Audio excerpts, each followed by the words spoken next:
네, 두 번째 부분 어휘 시작할게요. 오늘의 어휘는 계약과 관련된 어휘입니다.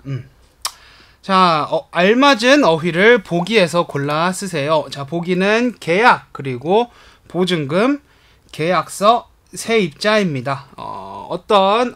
이 단어들이 어떤 뜻을 갖고 있는지 한번 볼게요. 자, 1번, 집을 빌리거나 사겠다고 미리 정한 약속입니다. 네, 정한 약속이에요. 집을 사겠어요, 집을 팔겠어요 라고 약속을 하는 거예요. 그죠? 자, 그럼 뭘까요? 계약입니다. 그죠? 계약은 집을 사고 파는 것만 계약이 아니라 물건을 살게요, 물건을 사겠다, 물건을 뭐 팔겠다, 그리고 물건을 빌려주겠다 할 때도 모든 것이 다 계약이라고 하죠. 계약은 상대방과 나의 조금 전문적인 약속이라고 할 수 있습니다. 자, 다음 볼게요. 계약할 때 쓰는 서류. 자, 계약할 때 쓰는 서류는 계약서가 되겠죠, 그죠? 계약서, 계약할 때 쓰는 서류입니다. 선생님도 중국에 와서 집을 빌릴 때 계약서를 많이 씁니다. 그 안에, 계약서 안에는 우리가 집을 빌릴 때나 혹은 뭐 집을 살 때나 혹은 물건을 살 때 빌릴 때 그 계약서 안에 내용은 모두 다를 수 있죠. 갑과 을이 어떻게 하겠다, 그리고 일할 때도 계약서를 꼭 쓰죠. 얼만큼 일하면 얼마를 주겠다, 한 달에 얼마를 주겠다, 그리고 보통 그렇게 써 있는 게 계약서죠. 자, 다음 볼게요. 3번. 돈을 내고 남의 집이나 방을 빌려 쓰는 사람. 돈을 내고 남의 집이나 방을 빌려 쓰는 사람입니다. 그럼 보증금하고 이제 세입자가 남았는데, 보증금은 뭔가요? 뭔가 금하니까 돈이겠죠?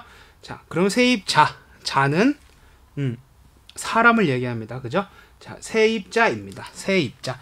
자, 세는 월세, 그리고 전세, 세는 돈과 관련된 것이죠. 그리고 입은 들어가다, 그리고 자는 사람 이라는 뜻입니다. 그래서 돈을 내고 집이나 방에 들어가는 사람을 세입자라고 합니다. 자, 마지막은 집을 빌릴 때 집주인에게 맡기는 일정한 금액의 돈입니다. 자, 이건 보증금이죠. 그죠?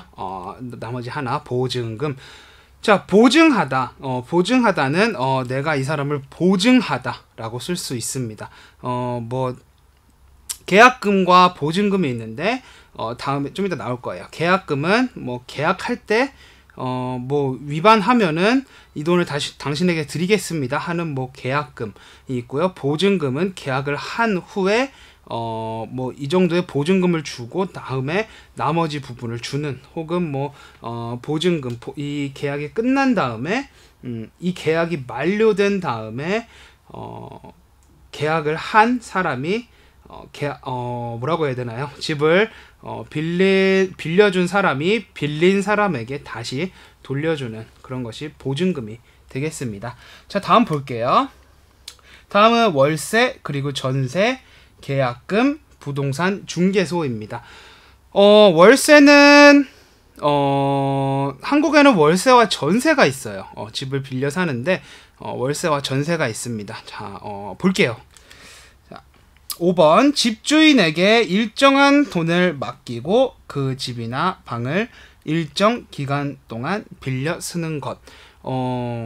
많은 사람들이 전세에 대해서 잘 모르는 사람들이 있어요.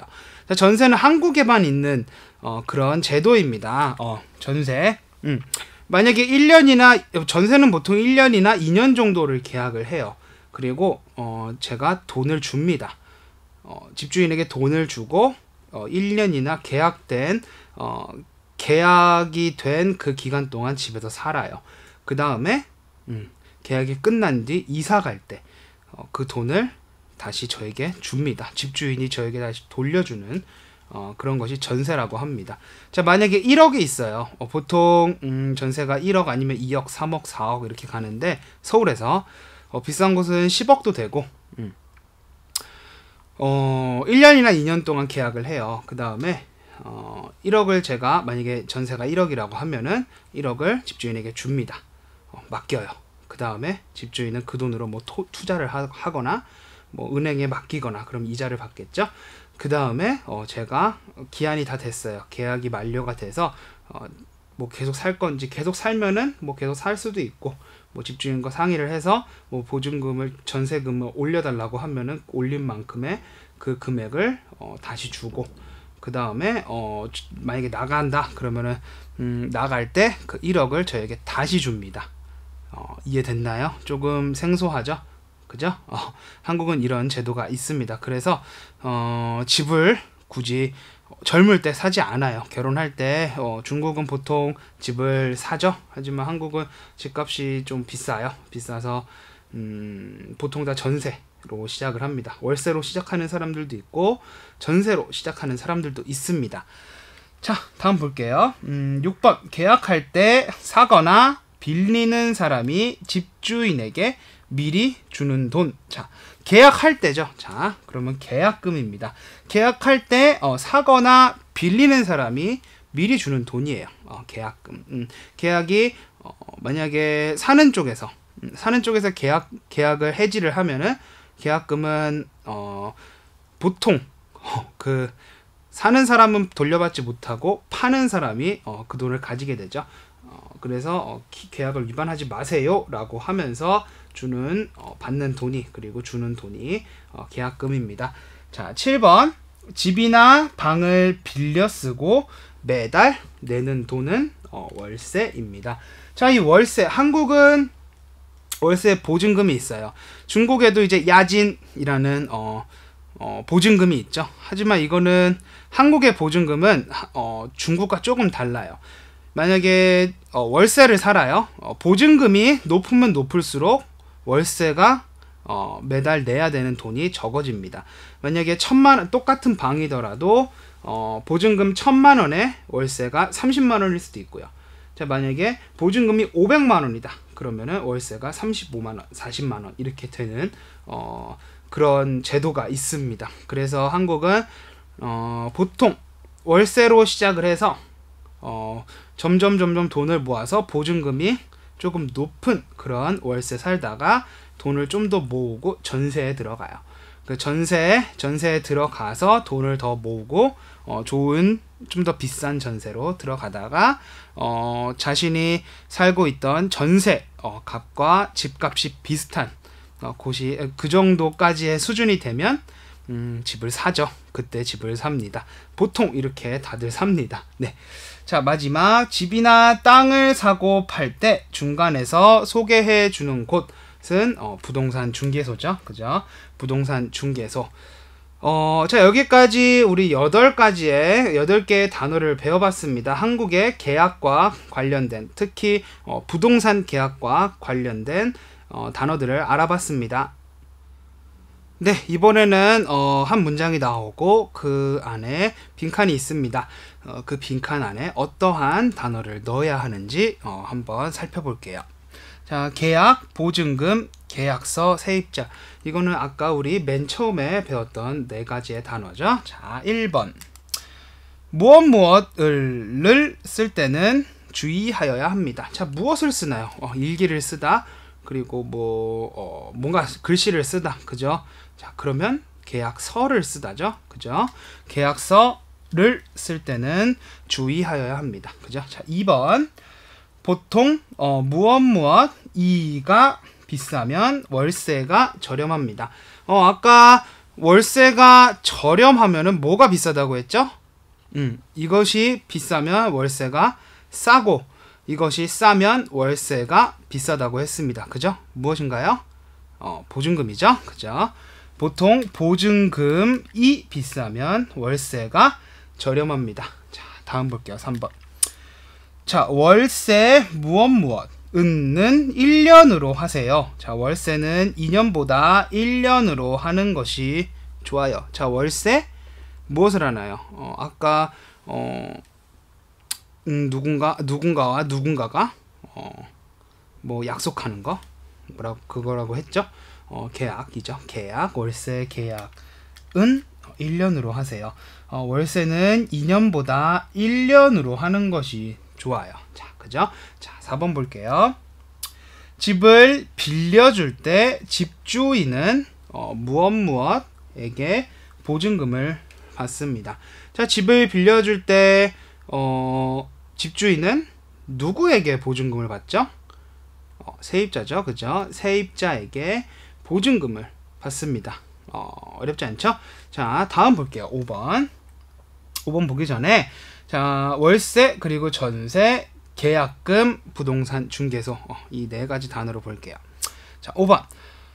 무엇은 한국에만 있는 부동산 계약 제도입니다. 아까 이것은 무엇이 한국에만 있는 부동산 제도라고 했나요? 자, 전세죠. 그죠? 전세는 한국에만 있는 부동산 계약 제도입니다. 자, 6번 볼게요. 자, 무엇은 집주인과 세입자 사이에서 수수료를 받습니다. 자, 이것은 보통 집을 팔거나 집을 빌려주고 싶은 사람, 그곳에 살지 않는 사람들, 그 사람들이 이곳에다가 집을 내놓죠. 집을 맡겨요. 위탁을 하고, 그리고 집을 빌리거나 사고 싶은 사람들도 집주인에게 바로 가는 것이 아니라 이 사람들을 통해서 집주인 그리고 이 집을 빌리거나 사고 싶은 사람들이 이곳을 통해서 집을 빌리거나 사죠. 왜냐면은 부동산은 조금 복잡해요. 저 선생님도 예전에 부동산 공부를 좀 해봤었는데 부동산 계약하는 거 그리고 뭐 세율 그리고 뭐 보증금 뭐 이런 거 전부 다 되게 복잡해요. 그래서 일반 사람들이 조금 매매하고 막 그러는 게 힘들어요.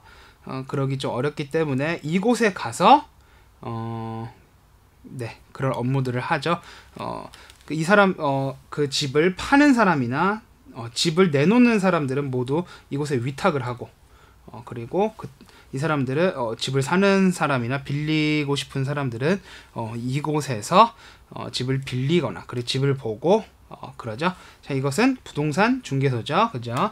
부동산 중개소는 집주인과 세입자 사이에서 수수료를 받습니다. 자, 7번 볼게요. 계약을 파기해도 무엇은 돌려주지 않습니다. 자, 아까 계약금은 계약을 한쪽에서 파기해도 계약금을 돌려주지 않는다고 했죠. 계약을 하기 전이나 계약할 때 뭐 약간의 계약금을 주고 내가 이것을 계약을 파기하면은 계약금을 당신에게 주겠습니다 라고 하는 게 계약금이라고 했죠. 계약금은 돌려주지 않습니다. 자, 마지막 8번 무엇을 구할 때는 시세보다 값이 싼 방은 피하세요. 문제가 있을 수도 있습니다.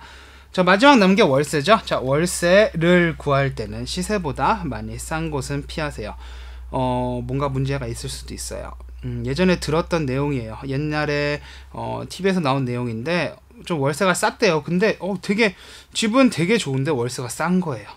근데 그곳에 자꾸 뭐 잘 때마다 자꾸 귀신이 나온다든지 막 몸이 허해지고 막 그런다고 하더라고요. 그래서 보통 월세가 싸게 나온 집, 시세보다 싸게 나온 집은 뭔가 문제가 있는 집이거나 혹은 뭐 집주인이 갑자기 정말로 급하게 내놓은 집이라던가 그렇기 때문에 월세가 시세보다 싼 곳은 좀 알아보고 들어가시는 게 좋을 것 같습니다. 자, 오늘의 두 번째 부분 계약과 관련된 어휘는 여기까지 할게요.